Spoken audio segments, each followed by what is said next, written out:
Missed an episode of your favorite podcast? Choose from over a decade of content in our archives, not just the latest episode. All free at gcnlive.com. This is your call to action. Get prepared, America. Economy, survival, energy, disasters. This is USAPrepares.com. Informative radio, educational radio. Interact now by emailing instructor@USAPrepares.com or text at 434-390-7953. Class, please take your seats. Now, your instructor, Vincent Finelli. Everyone all set? Cocked, locked, here we go. You dial set correctly, too. USA Prepares. We're delighted you're with us this morning in class.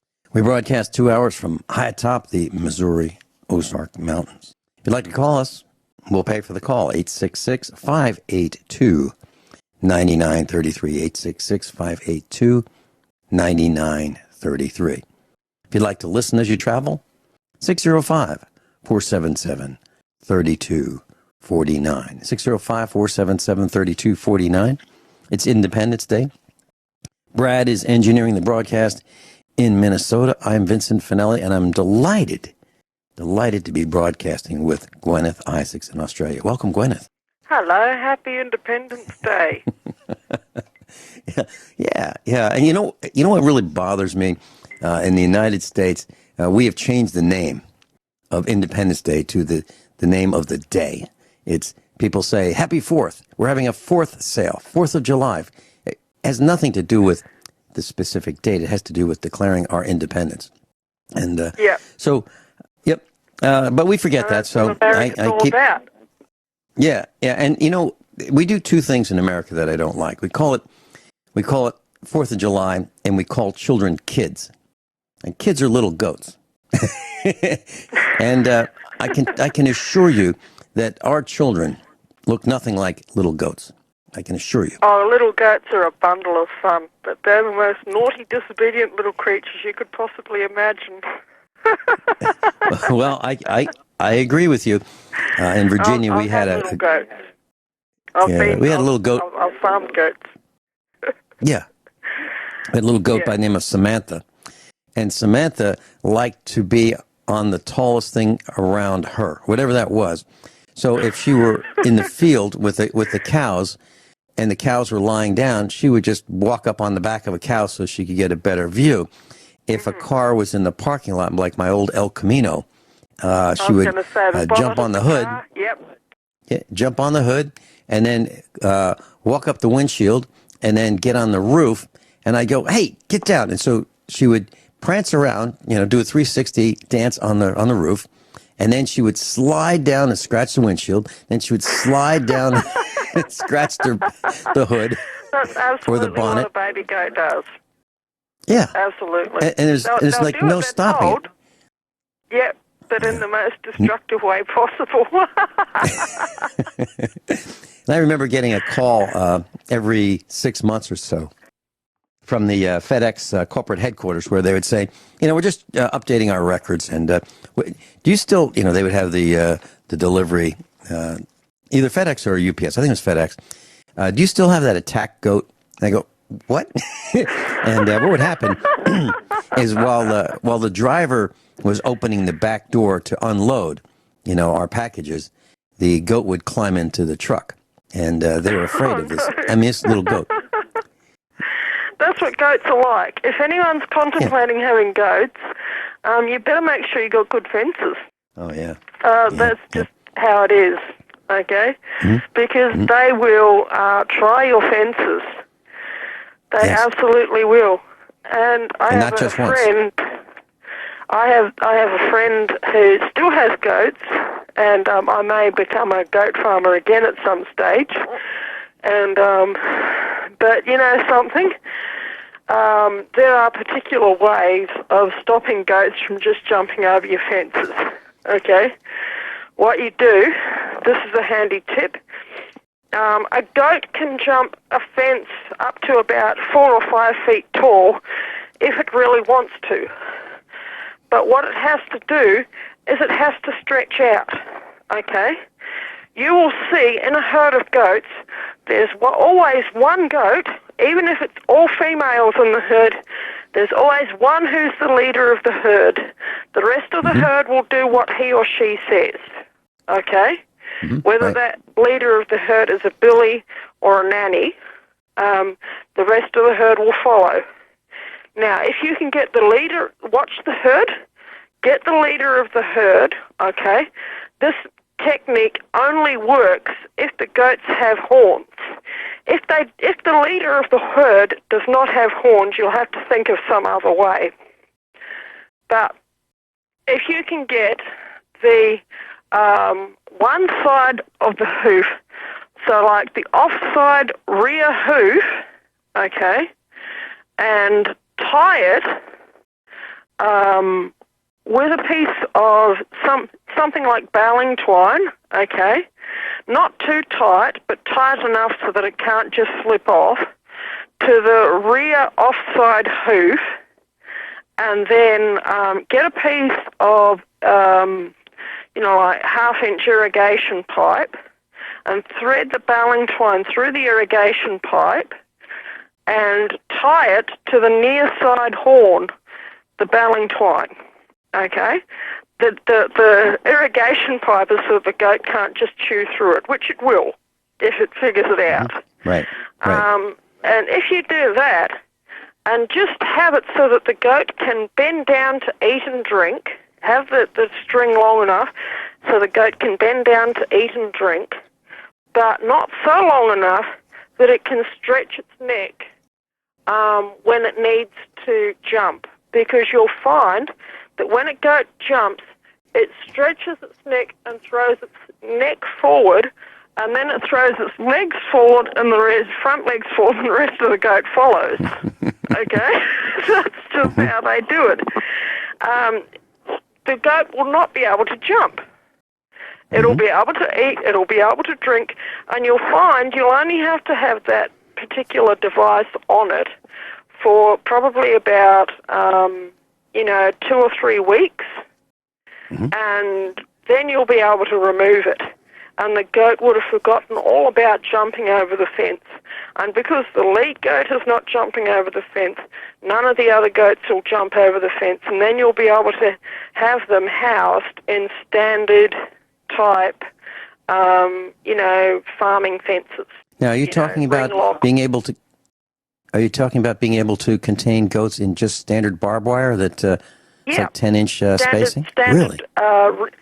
Over here they call it ring lock or hinge joint. That's that mesh type farm wire that you get. Right. They will push through just strands of wire. They just will. Right. Yeah, but I'm talking about, the mesh type fences. They will tend to go over them. They'll also tend to go under them, so you have to make sure that they're tensioned and that they go right down to the ground. But they'll think of going over before they think of going under, and they'll only try under if the tension looks as if it might be a bit weak. So you've got to keep your fences well tensioned with goats, because they are escape artists. They are the most disobedient, naughty little farm animals you could possibly imagine.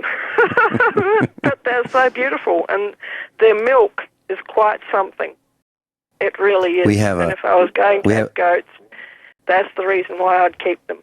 We have a neighbor who has or had goats on a couple hundred acres, and what he did was he bought this farm that was overgrown, and just put goats in there. Don't worry about that. They'll make a beautiful paddock for you. That's exactly what happened. Yeah, what he did was he fenced it in and put some goats in there, and they ate all the leaves and just everything you could think of. They cleaned it all up and they made it magnificent, and it works really well. And they translate it into manure, which rots into the soil, and there you go. The paddocks that I had goats in when we first got this place are now beautiful looking. The ones I didn't have, and the ones that I didn't have goats in for so long are not so beautiful looking. But it's true. Yeah. I wonder why cemeteries don't use sheep and goats more. Just put a fence around the cemetery and let sheep out and let them trim magnificently all around all these gravestones, which has got to be really hard to weed. The goats will destroy the gravestones. They'll jump all over them until they're ruined, and they'll pee on them. Okay. How about sheep? Sheep are more respectful. Most types of sheep are more respectful. But yeah, it was in England way back when they actually used to fence the sheep out of the cemeteries for the following reason. That's where they used to grow the yew trees, Y-E-W. And there's ancient reasons for growing yew trees in a cemetery. They're considered to be a sacred tree by the Celts. Okay? So they were considered to be a tree that was a doorway between life and death because the leaves of the yew tree are poisonous. But there's a very good reason to want a certain population of yew trees, and that is they are the most excellent bow and arrow timber you could possibly imagine. And that's why the English excelled at making bows and arrows, and that's why they had the most magnificent bows and arrows in all the world, which contributed somewhat to their military prowess, was because they had yew trees and the Europeans didn't. Yew trees, for whatever reason, only grow in the British Isles. And, I don't know why that is. But the English figured out that if they wanted a good population of yew trees and if they wanted sheep that weren't dying from eating the leaves, that they'd better fence the yew trees into their cemeteries. And that is why the English fenced the sheep out of their cemeteries. They grew the yew trees inside the cemeteries and they coppiced the yew tree, okay? So they cut it down so that it produced a lot of suckers at the base. The sucker's a good, nice, straight, tall timber, which is even better for making bows and arrows with than the mother tree. Guineith Isaacs is with us, a wealth of information. We'll be right back. I'm Vin Finelli. Guineith Isaacs is with us, and she's in Australia right now. She's live in Australia, and if you'd like to contact her, you can go to usaprepares.com, usaprepares.com, and page 1, there's a link, and under the instructors tab, there's a link. Now, click on that, and it'll take you right to her Facebook page, and you can contact her. Guineith, abandoned towns, abandoned houses, abandoned cities. Yep. Yeah. What do you think? That's quite something, isn't it? It's absolutely disgraceful. I've been on the internet and I've been looking at, there's a number of YouTube channels of teams of mostly young people, mostly between about the ages of 18 and 25, okay? And they seem to spend their lives going around exploring abandoned places and then posting the videos on YouTube, and then I assume sharing the ad revenues. And there's a reason why people go and watch these YouTube videos, because they're fascinating. But it's sad. You have got whole subdivisions out there that could maybe house, some of them, 100,000 people or more, and they're totally abandoned in the United States. And they seem to be really, really, really common. And there's a few really important questions that raises in my mind. Where have all these people gone? You're talking about, I'm looking from the videos that I'm seeing, there would have to be millions and millions and millions of people who have simply vanished, because I see no equivalent YouTube videos. I see videos of homeless camps, but not of that magnitude, You see videos of homeless camps in the United States, and they might have 100, 150, 200 people in them. That's a really big homeless camp. You don't see homeless videos, YouTube videos of homeless camps of people, 10, 30, 50,000 people. You just don't see them. Now, where did all those people go? It's like something out of a Stephen King novel. And the really, really strange thing is, nobody seems to be putting two and two together here.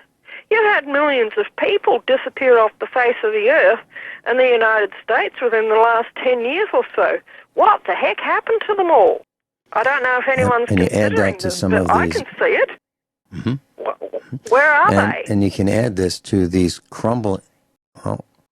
And what about all these crumbling buildings? So, for example, in Michigan, there's a building that's called the Michigan Central Station in Detroit, Michigan, United States of America. And this building was built in 1913. It was designed to create a public transportation hub. And it was closed in 1988. This building is absolutely huge. I'm just looking at 3, 4, 5, 6, 7, 8, 9, 10, 11, 12, 13, 14, 15, 16. About 20 stories tall. It looks like it's a city block long. Oh, yeah. It's magnificent. The architecture is very interesting. It looks like it's made out of concrete and stone. And it's a beautiful building, and it's just sitting there in decay. Totally the inside abandoned. Looks like it's got black mold in it. Yeah, totally abandoned. So why was that allowed to be abandoned? And so who would operate something like that? It looked like it would be a government that would be responsible for a structure like that. Well, that's just one. There are many structures like that. There's I'm looking at another one. This is a huge theater. It's called the New Bedford Orpheum. It's an old theater. It's located in Massachusetts. It was opened in 1912. It was closed in 1959.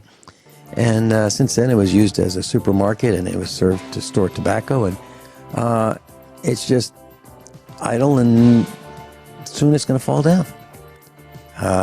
There are all kinds of buildings like this all over the United States. And we've got homeless people everywhere. You have got homeless people everywhere, but not of the magnitude you should have. Yeah. Well, they're spread out, and we don't quite see it. And Guineith Isaacs is with us. Guineith, I live about an hour outside of Springfield, Missouri. And there's a church on every corner. And what I'm noticing, and a church and a bank on every corner. And I'm noticing that there are more and more people begging. They have these cardboard signs. They're brown or tan cardboard, and they make them themselves, and they make them look shabby too. And they carry them day after day after day, the same signs to the same street corners. And it looks like they have an arrangement where they get their own street corner, and it's their territory. And they're just begging. And when someone stops at a traffic light, they ask them for money. And I've noticed that it's kind of a high-tech business that they've set up for themselves. They use cell phones, and they don't use the cheap flip phones. They've got the smartphones, and much more expensive to purchase. And that's what they're doing. So some of the people that we're talking about may be on these street corners, but maybe they're finding out that they can garner more revenue by begging tax-free than they can by working and tax-paying. Yeah, that's probably right. But even so, I have to agree. When I make my trips into our, major regional centre, which is about probably an hour's drive from where we are, it's the beggars are just all over the place. But it's absolutely nothing compared to the population that should be there. If you could conceive that there's suburbs out there, not so much in Australia yet, okay, but in the United States, you've got whole suburbs that previously housed 100 or 200,000 people are now empty. There's nobody living there. You would have to have that building that you were talking about in the middle of a major centre completely filled with a family or an individual in every single room. And you would have to have that being pretty well, really, really common for that to be a building housing squatting homeless people in a major centre or a major capital in the United States, for the population even to begin to say, oh, well, those people went from there and now they are here.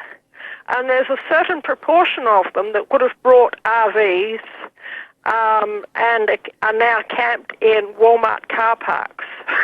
That would probably account for maybe a certain proportion of them. But even then, I'm looking at that and saying, well, that wouldn't be actually more than about a quarter of them.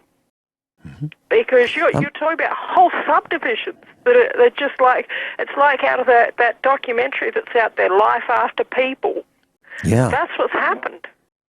Yeah, that's what's happening to these buildings. And in the area in Missouri, where our farm is, it's not wealthy by any stretch. And there are houses that are really old and they are in great need of repair.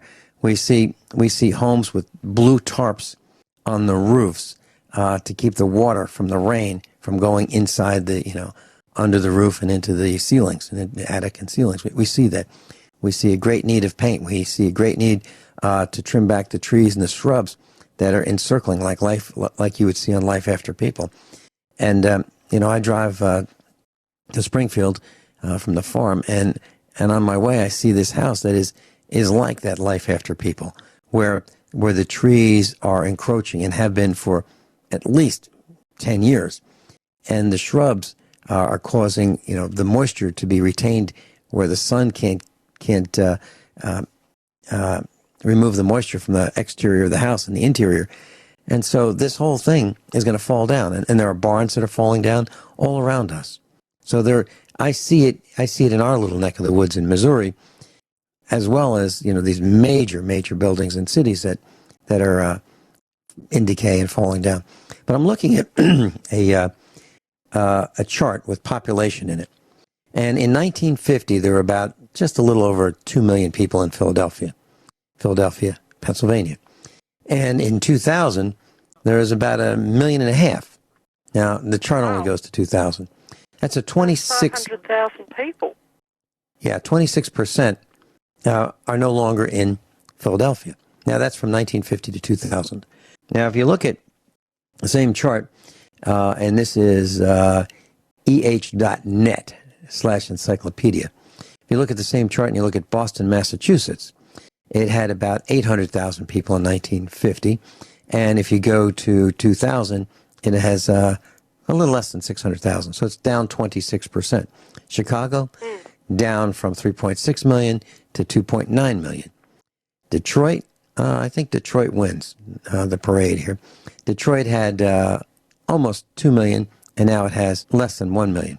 It's down about 48%. Wow. Yeah. That's now there's amazing. Yeah. Yeah. Now Washington, 800,000 down to 572,000, 28% decline. Now there are other places that have really picked up, like Charlotte, North Carolina. In 1950, went from 134,000 to 540,000. So 303% increase. So, some places have picked up and some haven't. Now, New Orleans went from 570,000 to 484,000. It's down 15%. So some cities have has had an increase in population, and some have had a decline, and some have stayed almost the same. But the decline there's got to be a major reason for the decline. And I'm thinking that it has to do with manufacturing, has to do with the loss of jobs. Philadelphia used to be a manufacturing center. Detroit used to be a major manufacturing center. It probably still does manufacturing, but not to the great extent that it used to. Cleveland, Ohio, same thing. So these manufacturing centers, when we ship those jobs to China, here's what happens to our cities. They go into decline. So when we think that it's really good letting the Chinese do all this hard work for us, what we get in return is they get our hard-earned savings. We get their Chinese junk. It ends up in our landfills in big heaps. It pollutes our water and air, and creates a garbage mountains. And then the Chinese can take our cash, our money, and buy our property. Because what else are they going to do with it? We don't make anything. We make a few items, but mostly we don't make anything that they want. So the only thing they could probably get would be maybe farmland and buy cities. What else is there? Yeah. And businesses. Which they've done. And the Chinese people don't want to move into those places because they're not as nice as anything in China. And by the way, it's also high-end areas. It's not just industrial working-class areas that are basically being abandoned. And, it's absolutely gobsmacking. And the only place that I could possibly think is there's two places where I can think where this population might have gone. Because from what I can see, overall there's a net decline in the population of the United States, which is being underreported, and it's in the millions. Okay, if you added up all those declines, it would be millions and millions of people. There's only two places that I could think that those millions of people could possibly have gone, and that is, one of them is the grave, and the other one is into the prison system, and then probably into the grave from there. So when I say that, there was a study done a while back. I couldn't remember who actually did it, but it said it was a study of homeless people, I think in New York City, and it said that the average life expectancy of a homeless person was 2 years from the date when they became homeless. And people really need to consider this when they think that they are just going to go out there and they're going to rough it. Unless you really know what you're doing, you can expect your life to be quite short and of a low quality, okay? If you are contemplating doing this, by far the better option would be to go and find one of these houses on the fringe that I'm not saying that anyone should do anything illegal. I've said this in the past, go and find a property that has no clear chain of title, okay? Do your research on the property that you are looking at, okay? Because it may not really be abandoned. It may have an owner, okay? But if you are planning on doing this, on adversely possessing a house, you find a property that is on the edge, that you still have access to things like shops, things like, schools and that sort of thing. You don't pick a house in the middle of a defunct suburb. If you are going to do this, you go to a property, you do the research on the title, you find that it has no clear chain of title, and you move in. And you get the electricity put on, you get the water put on, you get the gas put on, and you actually start fixing the place and looking after it and putting the garden in and repairing the roof tiles and repairing the joinery or whatever else, windows that need repairing or whatever. Okay? You are going to have a better quality of life if you do that than if you just, camp out. As most homeless people seem to end up doing, because their lives are not going to be long. Yep. However, on the positive side, Guineith, It seems that if 2 years is the average life expectancy of a homeless person, that's twice the average life expectancy of someone put in a nursing home. But neither one is. That's about right. Guineith, I was looking on the internet during the break, and in November of 2014, it says that about 1 in 30 American children was homeless at some point during the year. 1 in 30 at some point. That doesn't mean chronically homeless, but it means at some point. That's terrible. And it says that's about 2.5 million children. Yeah. That's a lot. That's a lot of young people who are homeless. It is. And and go ahead. Yep. It's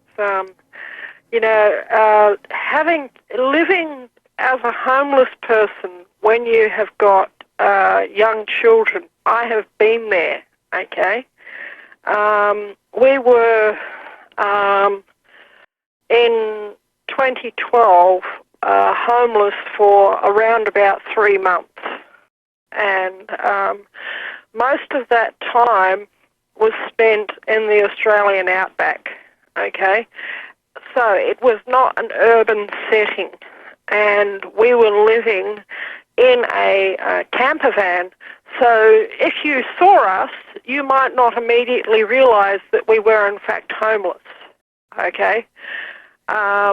If you are, you should be fighting. If you have banks or so-called local governments trying to tell you that they're going to kick you out of your property, you should be fighting them tooth and nail every step of the way, and you should absolutely not hand over the keys to your property to them. You should absolutely not leave your property, okay? Unless there is an imminent risk to your life or the life of your children. And in our case, my children were being stalked by a pair of pedophiles, and we had to flee from them. That is why we ended up being homeless. I, in fact, did own my house, but I was unable to live there, and then I sold the house later on and bought the farm where we live now. In that 3 months, by gosh, it was really, really hard. We had prepared for this I had prepared for this for some time, okay? I sprang it on my children that we were going, and I didn't tell them beforehand, because one thing about children is they frequently do not know how to keep their mouths shut. Okay, if you are in such a situation and you're going to make such a move, do not tell your children what you're going to do. You just go and do it, okay? And take the kids with you.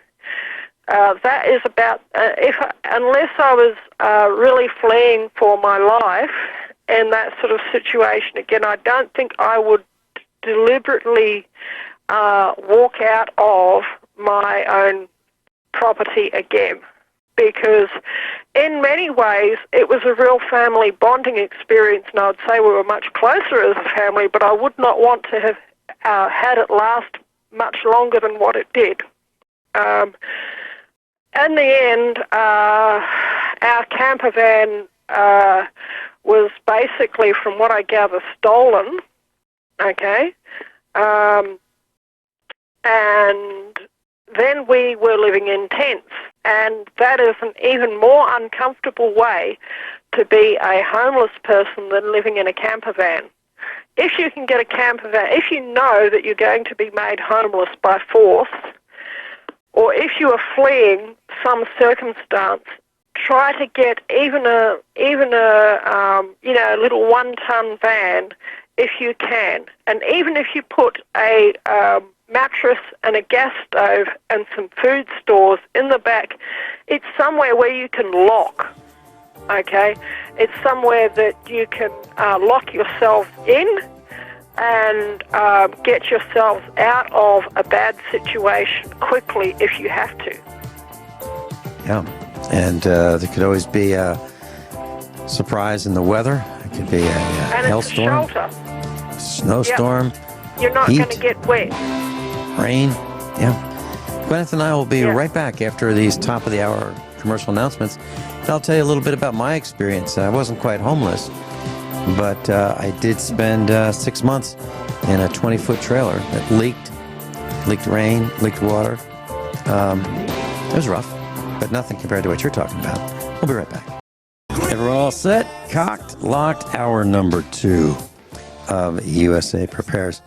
Brad is engineering the broadcast in Minnesota at GCN. Thank you so much, Brad. You do a great job.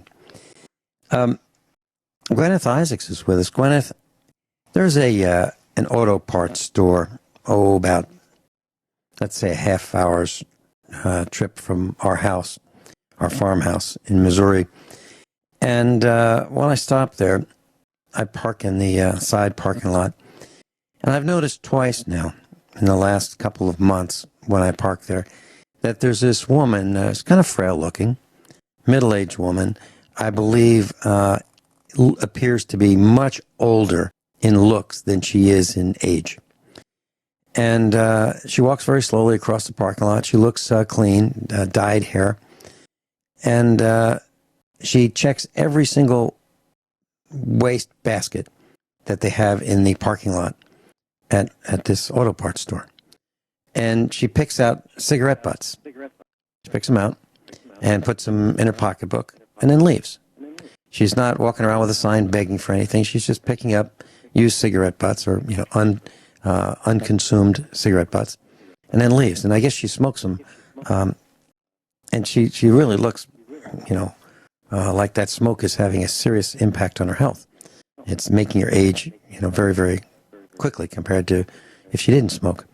So that's just one example of somewhere between homeless and maybe living in a trailer park where I believe she resides, because she doesn't look unkempt and disheveled. So that's just one observation I want to make. And I have seen that same woman at least twice. Yeah.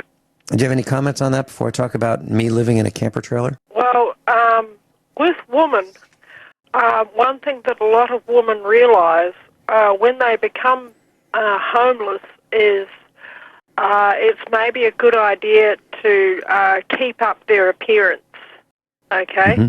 Because with a man, he's probably, men are going to think twice, really, before attacking a homeless man, okay? But they're much more likely to attack a woman who's obviously homeless, okay?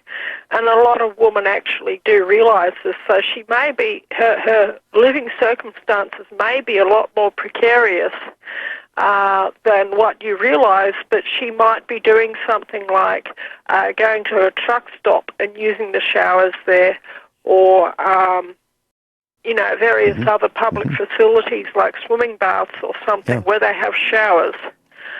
You can pay $5, go for a swim and use the showers in the swimming baths and get yourself really, truly clean. And if you do that twice, 3 times a week, it costs $10 or $15 for you to have a shower. And, and you get to have a nice day out somewhere, actually. Which when you're a homeless person, if you're living rough, nice days out can be at a premium, because especially if you if you're living in a bush camp, for instance, and if you for whatever reason don't have a motor vehicle anymore, then it can be very, very difficult to find transport. So you'll probably find that she lives on the fringes somewhere, okay, maybe in a car. I'm sensing that there is actually a car connected with this woman. But, I think her circumstances are a lot more precarious, but she's figured out that if she looks nice, it's going to be safer for her. And I think that that's actually very, very wise. You don't, as a woman, you don't draw attention to yourself and your children if you maintain your physical appearance. Very, very good information for those who I hope will never have to experience it, but it's good to know. I was talking with one of our instructors, and this gentleman, I really like this guy. He's been on the air with us many times over the years. Very, very bright, very resourceful. And he travels without a travel permit, or a driver's license, as some people call it. And he travels throughout the country in his van. And his van is his living accommodations, as well as it is his rolling inventory when he goes from trade show to trade show. And he was stopped by the police, as I remember this, and his van was stolen from him by the police. They took his wallet, they took everything that he had, his identification, credit cards, money, everything, and they left him. They finally released him, but they kept just about everything he had in order to survive. And so he was on the streets for about a little less than a week, as I remember it. Very difficult situation. And, of course, I asked him, why didn't he call me and that kind of thing. But they took everything, including his phone. Yeah. So what do you do in a situation like that? You make a bush camp. That's all you can do. Try and stay out of urban and suburban areas unless, like I said, you are planning to, adversely possess a house. Because you'll find that most crime happens in urban and suburban areas. If you maintain a bush camp out in public land somewhere, it's public land, and, I hope you don't mind me saying this, the Bureau of Land Management or whoever can take a long walk off a short pier. I think that's probably a really polite way of putting it. We need to start standing up for our rights,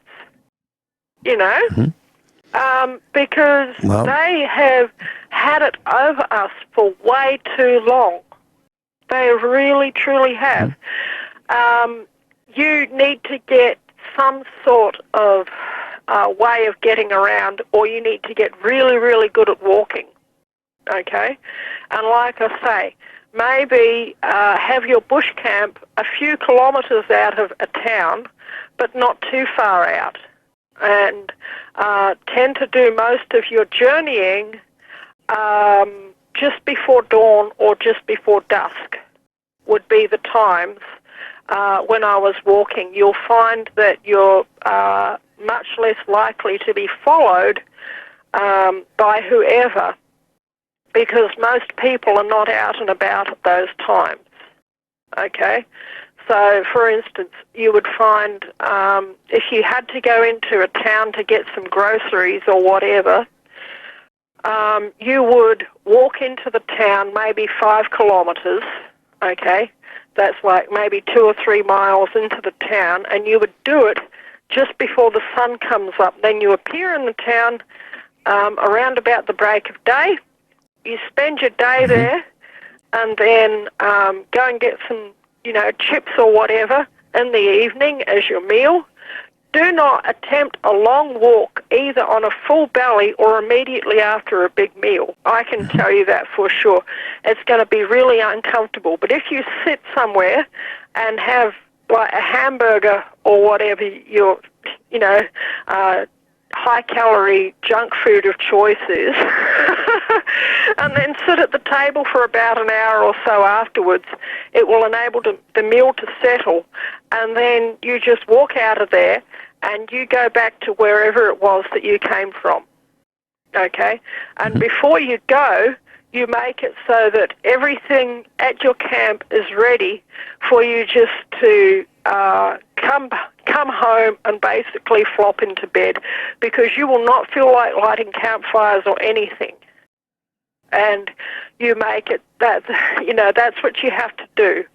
You will just feel like sleeping, and you'll probably find that you sleep until the sun is well up the next morning, at least initially, because it's really, to walk that distance when you're not used to it will absolutely drain you.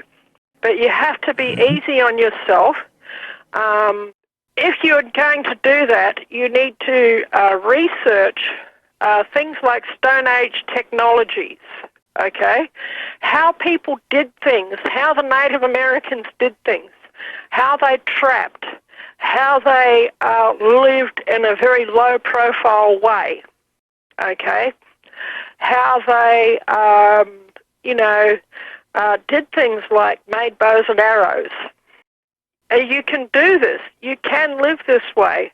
The Native Americans lived this way. How you can make shelters, how to collect firewood and have tinder and, light a fire with a flint and all of this sort of stuff.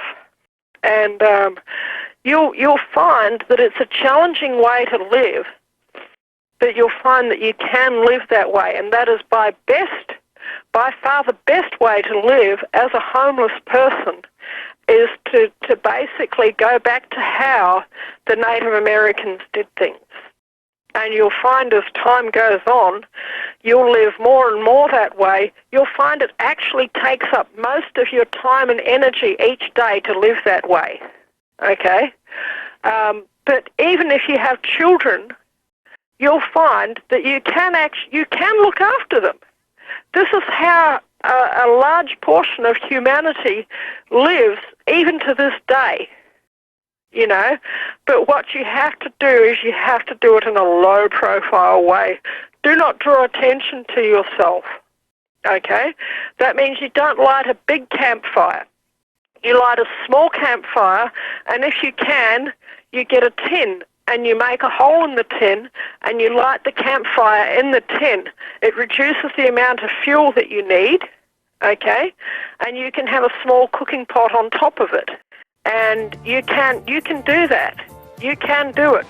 And that's, a way where people for miles and miles and miles are not going to see that there's actually a fire burning there. Or even if you've got a 4-litre olive oil tin, you might spend $20 on a bottle of, $20 or $30 on a can of olive oil. Don't throw the tin away. You can make a fireplace out of it. Hold that thought. When we first bought our farm here in Missouri, it had an old home site on it. And the home burned down way before we even found out about the farm, many, many years before. And there were some barns on it and a stream that ran through it. But for the most part, there's no place to live on this farm, except if we use one of the barns. So a man said to me, so where are Ewins? Ewins is Missouri for you all, or East Coast for yous guys. But so where are Ewins going to live? And what he meant was my 15-year-old son and me. Where are we going to live while we were building our house? And I said, I haven't really decided, but we may spend a few days at the motel down the road, 20 miles down the road, maybe 25. And he said, come with me. And so we got in his pickup truck, and he brought us over to his farm, and he hooked his pickup truck to his old camper trailer. And this camper trailer was, 20, 30, 40 years old.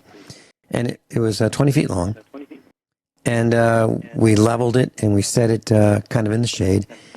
And that is the camper trailer that our son and I lived in for 6 months. Now, it had no heat. Yep. And the plumbing didn't work on it.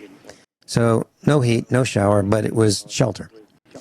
And yep. I brought in electric power from the road, 1,300 feet in.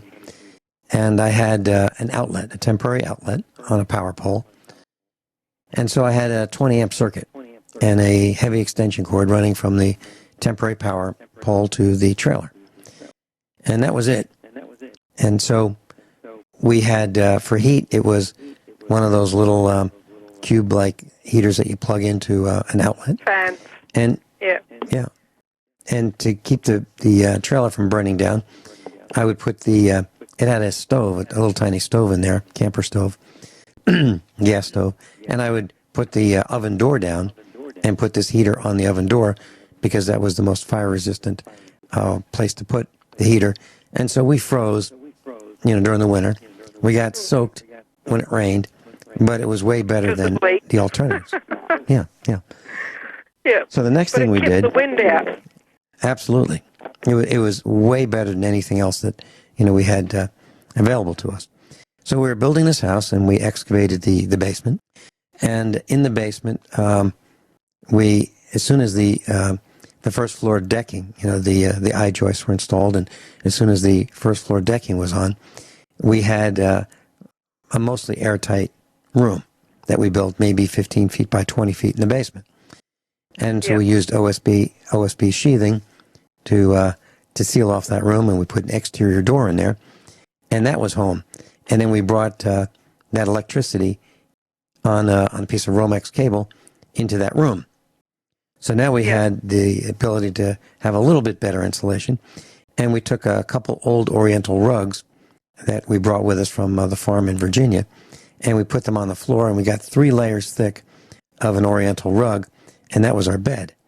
And so we slept on that for 6 months, and we had an electric hot plate, and we were able to, warm up some food. And we had a washing machine because we had the need to wash our clothes, and it made no sense to go 40-mile round trip or a 50-mile round trip to a laundromat. So we brought a washing machine from Virginia, and that we washed our clothes in, and that's what we washed our faces and hands in, before meals and when we got up in the morning. And then for showers, we had our well. We put in a well, and we took a 100-foot long garden hose, and we attached 2 of them together, and we snaked them so that they would set in the sun, and we'd fill them with water with a brass nozzle on the end. We'd fill them with water, let them heat up in the sun, and then that was our shower. A light mist. So a shower consisted of all the water that was in the garden hose. And that was enough water for 2 showers, one for my son and one for me. And we lived like that for 6 months. And it worked. And ultimately, we got the first floor done. We got the second floor done. Ultimately, we got the doors and windows in. And then it was heaven. An unfinished house, just studs, ultimately insulation. And we lived in that. And we had you find that the you room. do toughen up and adjust to your personal circumstance. But You're it takes absolutely a month or 2 to do so. Until then, it's hell on earth. And with all the the accoutrements that we had, it was still hell on earth. We'll be right back. Gwyneth, as I think back about the experience of living in this trailer for 6 months with minimal amenities, and living in the basement in this room, sleeping on 3 layers of Oriental rug, an old Oriental rug, there were some really good benefits to that. It taught me a lot about survival. It also reinforced a lot about preparedness.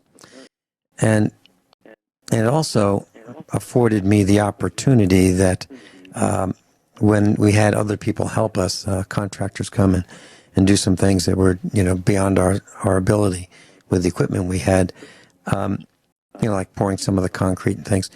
I got a chance to make sure it was done perfectly, that everything was plumb, everything was level, all the pipe was right, that we put in the tile drains, the French drains, and all the plumbing that you'd never see if you bought a house that was built before you. So, meaning buy a used house. So I got a chance to see all that, make sure everything was right, the keyways in the concrete to make sure that the concrete walls wouldn't push in, from the floor. I mean, everything you could possibly think of, we were there to make sure was right. And if it wasn't, it was our fault. So there's a lot of good reasons why it'd be wonderful if you're building a house to take that 6 months to a year off, if you can afford to do that, and be there on site 24 hours a day while your home is being built, if you have one being built for you.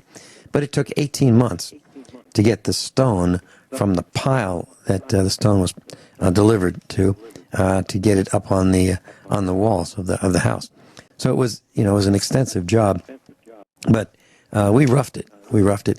And every once in a while, I'll say to Mrs. Finelli or our children, this house is pretty much right. I can't think of hardly anything that's not as good as it could be done. I'm not saying it's extravagant, but what I am saying is the construction is right. It really is, and that's because we were here for it. So that's something I'd recommend, that if you're going to build a house, that you consider a class. Yep. Go ahead. Our experience was a bit different.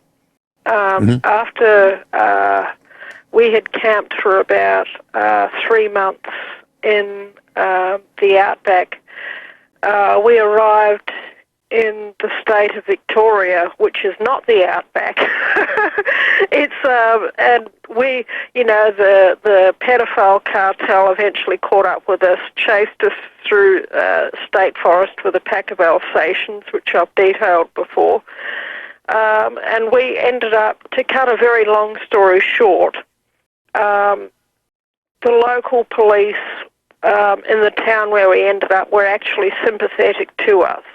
Okay, they actually did help us a great deal, and that's the police who were at Eildon and at Yea in Victoria, and especially initially the ones at Yea and later on the ones at Eildon.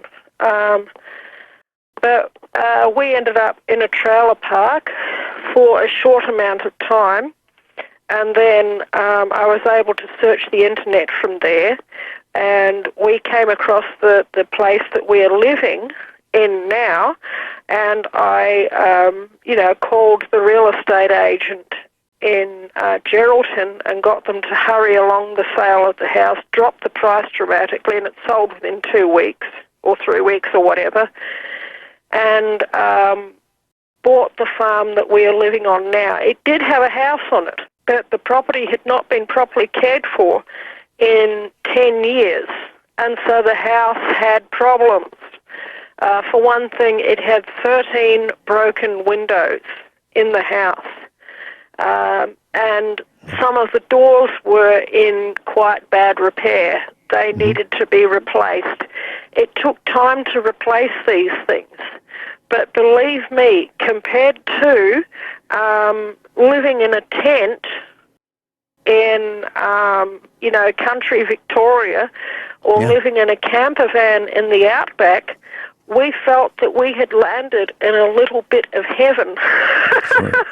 Sure. And these days, all windows are repaired. The doors that were broken down are repaired. There was no pressure tower. There was no tank on the water pressure tower. That had to be replaced. Okay, so we had very little water pressure. There was a tank, but it wasn't high enough. Okay, they just sort of put a water tank on top of the generator shed, and I said, well, that's a really bad place for a pressure tank, because if it leaks, you've got a really big problem. You've got to think of these things, okay? Right. But they got fixed, and now, 4 years down the track, the place is comfortable. It's still... There's still things that need to be done, but we have an electrical supply, we have a water supply, the windows and the doors are fixed. There's, a really, really nice arid-type garden. There's olive trees, there's other fruit trees, there's a vegetable garden, there's chickens and dogs and fences and a horse, and there's a dry creek, because we do live in a semi-arid area. And do you know something? You get to the point where you think, wow, this place is beginning to look really, really nice. Gwyneth, 4 years later. Yeah. Gwyneth, we've got Kyle in Montana. Welcome, Kyle. Hey, good morning. Hey, good morning. Hello, Kyle. Hi. I was just going to make a couple of observations, some things that I've shared with people, as far as living, because we've lived off-grid for a long, long time, 13, 14 years, and when you're moving in, doing everything yourself, it's really important, like Vince was just saying, to really look at what it is you're trying to accomplish and then try to think of what can or could go wrong. Yes. It really I is absolutely important. agree. The other thing, it's like I'll just give you a little quick example. It's like putting up fence for goats, okay? Here's a good one. All right, so goats are going to rear up on the fence, and we raised goats for almost 20 years. And all my kids grew up milking goats when it was 20 below zero, and the whole thing. So it taught them a really good work ethic. But if you got goats and you're going to put fencing up, my ideal stuff that I found that works better than anything is 2-inch by 4-inch, 6-foot high welded wire. And if you're going to put that in there and you're going to have goats on the inside of it, put the wire on the inside of the posts. Mm-hmm. Mm-hmm. If you're trying now as an example, if like for my garden here now, we've got deer. Well, I don't have to worry about deer trying to get out of my garden. I'm trying to keep them out of the garden. I'm not worried about them trying to escape. I'm worried about them trying to get in. So I put the welded wire on the outside because I have found, watched deer jump a 5-foot fence like it wasn't even there. But the magic number for people is 6 feet.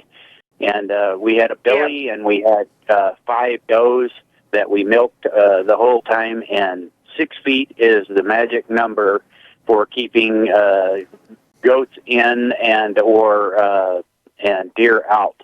The other thing for goats that's really good for them, if you can, you got a tractor or something like that, go get, I'm sure, like wherever you guys, I don't know where you guys are, how you are, but we have rocks here. They don't call them the Rocky Mountains for nothing. We have about a tablespoon of topsoil per acre, so it's really poor, and tons and tons and tons and tons of rocks. But grab a neighbor that's got a tractor or a backhoe or something like that, and get a great big rock and put it out there in the middle of the pen. Don't put it anywhere near the edges, or the goats will use it as a launching pad. But if you put it out there in the middle, they play on it. I've seen them play on it for hours. Endlessly. Yes, and it's just so much fun to have them around. I do miss my goat milk, something fierce, because there's just something in that. The key to also taking care of goats and making sure that the goat milk don't smell goaty is when you milk the goat, you take the milk immediately and strain it, and then you put it in quart jars and stick it in your freezer for about an hour and chill it down as fast as possible. And then you can take it from the freezer and stick it in the regular refrigerator, and you pour it just before you're going to drink it. I mean, you can let it sit out there for a few minutes, but I'm saying you don't want to pour goat milk out and let it sit on the table before everybody drinks it a half an hour. Because if it warms up, that bacteria in there, because it's live and it's really good stuff in there, but they die off and go bad, get to tasting goaty real quick. It will go bad really, really quickly. But the thing is, I have just hang on a moment, I'll just switch off my little alarm. That says that we're nearing the end of the broadcast. We've got 15 minutes. Kyle, would you do me a favor, please? Can you call the farmhouse, when you get a chance? That bell that you hear, it's me telling myself, it's an alarm that's on my phone, me telling myself that this is the last segment, or getting towards the last segment. That's right. Otherwise I forget. Guineith, one second. So, Kyle, please call the farmhouse and leave your mailing address with Mrs. Finelli, if you wouldn't mind. And I'd appreciate that, okay? Sure, you bet. Okay. Yep. Go ahead. Back to you, Guineith. Okay.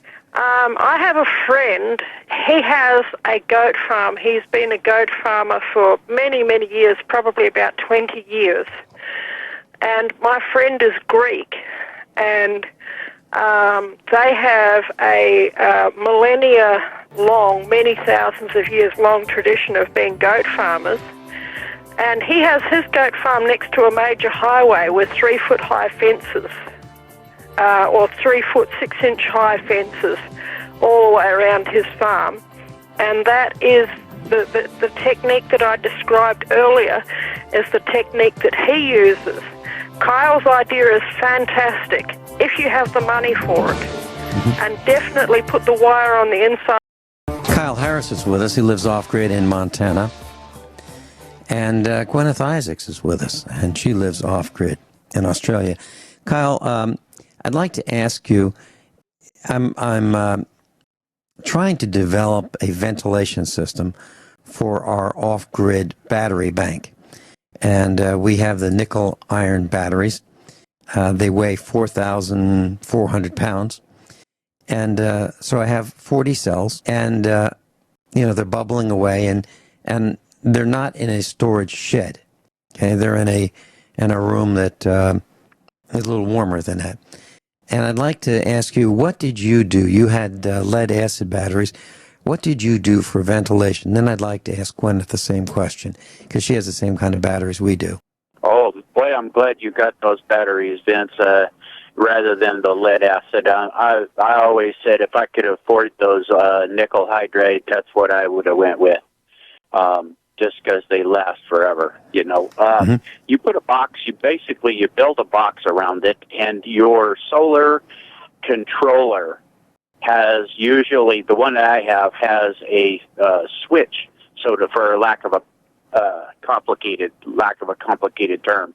It has a switch, and if you build a box over your batteries, you can buy a little plastic piece of PVC that comes with its own vent fan right in the PVC, and it looks like a snake swallowed a chicken or something. It's a little bit bigger than the pipe, and you wire that to your solar charger, and your solar charger, when it's charging real heavy, will kick that fan on, and then that goes outside and is vented outside. Okay, my concern is that hydrogen and oxygen gases are the gases that are produced during charging and discharge, and hydrogen is extremely explosive. So I want to make sure that there are no sparks, no switches, no relays, central vacuum system, AC motors with brushes. I don't want anything like that near the battery bank that's unvented. Now, what you're talking about is a suction type fan that pulls the gases and the air in the battery box, a vent on one side of the box, and the other side has this power fan and exhausts the gases out. Now, is that fan that looks like a chicken swallowed by a snake, is that a brushless fan that will not spark in any way? Well, it's what it is. I can't tell you that for sure. It depends. There's so many models of them. But the one that I have is a sealed unit. The fan itself goes into a piece of plastic, for lack of a better term, again, and it comes out, and those wire connections just bolt up. You wire nut onto them and put them in there, and it's a sealed unit so that there's no sparks. The other thing that you should remember is that the amount of hydrogen gas that it produces is very, I don't want to get too loose with this, but it is kind of negligible. I mean, compared to like your basement or your garage, the amount of air in there would have to be, that hydrogen gas has to be a lot more concentrated in a very small area in order to make that explosive. I mean, you've heard of guys that were smoking over batteries and that blew up in their face. Well, that's because that flame or that ignition source was right there. You know what I'm saying? So it really, it is a problem. It can be a problem, but I've known people that had the hydrogen gas venting right into their basement and never even put anything on it for years and never had a problem. Okay, Guineith, your thoughts. How is your battery bank arranged? Our battery bank is arranged in the old generator shed, that I was describing earlier. It's a mud brick generator shed. That means the mud bricks operate as an excellent heat sink. It 45 never gets seconds. too hot or too cold. And because of that, and also because it's an old generator shed, the ventilation in it is excellent. It has a steel-type grill that you would normally see on an air conditioning unit, molded into the mud bricks. That's how it's ventilated. And also the door doesn't fit very well, but it's facing out of the rain. Very good. Guineith, we're out of time. That's the end of the broadcast. It is. And Kyle, we're out of time. Thank you both so much for being with us today, both USA Preparedness instructors. Class, above all, honesty. Week, won't you? Yes, you too. Honesty and integrity.